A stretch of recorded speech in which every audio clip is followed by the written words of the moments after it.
Hi friends అందరికి. ఇగో మేమైతే తోటలోకి వచ్చినాం అనమాట. ఫస్ట్ అయితే బర్రెల కాడికి వచ్చినాం. బర్రెలు ఎండకున్నాయి. ఈరోజు మస్తు లేట్ అయింది.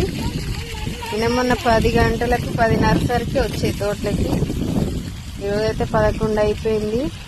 పనులు చేసుకుని వచ్చేసరికి ఈరోజు మస్తు లేట్ అయింది అనమాట.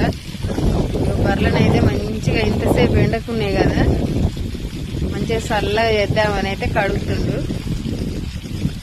అవి కూడా మంచిగా నిలబడి తానం చేసినట్టు చేస్తున్నాయి. మస్తు ఎండ కొడుతుంది. ఈరోజు అయితే మంట గాలి పెడుతుంది. ఇక బర్రెలను అయితే నీడ కట్టేసి తోటలోకి పోవాలి. మళ్ళా బావి దగ్గర ఉన్నాయన్నమాట బర్రెలు.